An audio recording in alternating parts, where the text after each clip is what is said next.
Okay. Alright, well, so I just played Half-Life, the first game, and I liked it a little too much.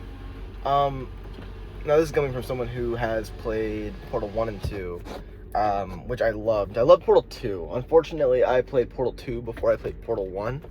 That's just kind of the way things shook out. And because of that, Portal 1 didn't really feel as rewarding as it should have, you know what I mean? Because when you play the remastered version, you kind of just like, or the better version, the first one won't be as good, which really sucks.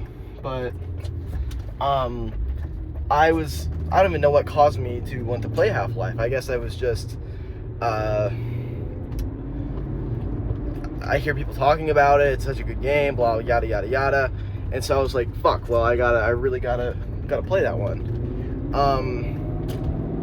So I may or may not have splurged, and Steam was doing a sale for the entire bundle, and so I bought the entire bundle, including Half-Life Alyx, for like $25, which is insane and diabolical in every way. Like, on console, if you wanted to buy one of those games, they charge you like fucking $30 for it. But Half-Life, I thought it was really good. It was released in '98 from what I saw, and people have been playing it. I'm super duper late, considering I'm like many years late to play it. But why the fuck is my... Stop it. Anyway, I just thought it was really interesting in the way that the environmental storytelling in the game was like. It was very similar to how Portal was, specifically Portal 2, in the way that you were kind of in this destroyed facility. We're gonna take a turn home. Okay. Alright, thanks for the turn signal, bud. However, Portal 2 did it in a very different way, where it started you out in this destroyed facility because of your actions in Portal 1.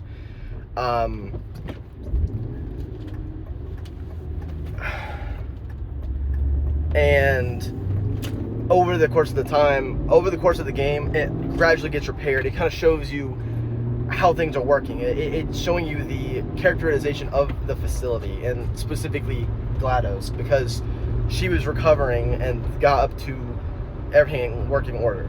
Now, Half-Life, a little bit different. I have not played Half-Life 2 yet. I'm planning to start that tonight. But Half-Life 1, it was good. I liked it a lot. However, I kind of realized there's a lot of stuff that just kind of felt rushed and incomplete. You know what I mean? It was very buggy too. I got soft locked twice in my about roughly 12-hour playthrough. One of which was they gave me the opportunity to not pick up a tool that I actually needed later in the game. But the problem is there's no way to go back to get the tool. So it was like between chapters. So if I didn't pick up the tool in the chapter where I should have picked it up at, I would not have been able to complete the rest of the game. Now, unfortunately, the way that I do my save games, I just keep on overwriting them. I hate having like a bunch of them. I don't know why.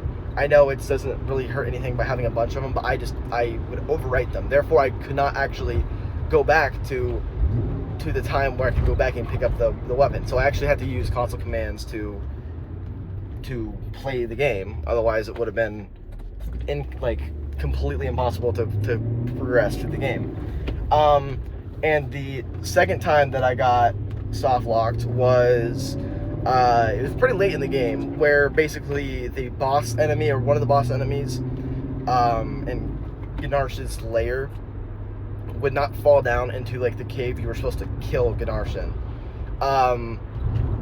And because of that means I could not progress. Luckily, there was a way to do it without cheats, and that was to just put copious amounts of explosives on the floor, which would blow up the floor, allowing you to progress without killing Ganache. Still a little bit weird. I had to look that one up.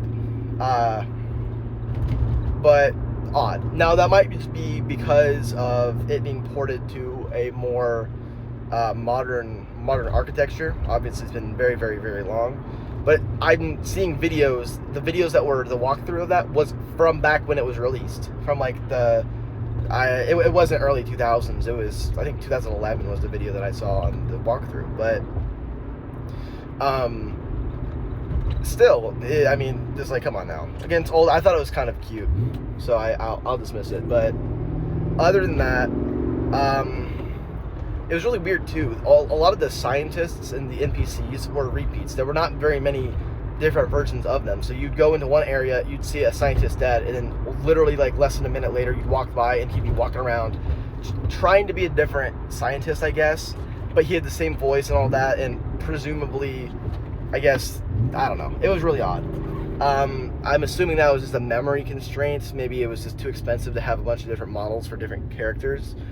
But still wild to see. And I'm very hopeful for Half-Life 2, which is, I've heard a lot of good things about it. And also apparently there's supposed to be a Half-Life 3 supposed to be released sometime next year.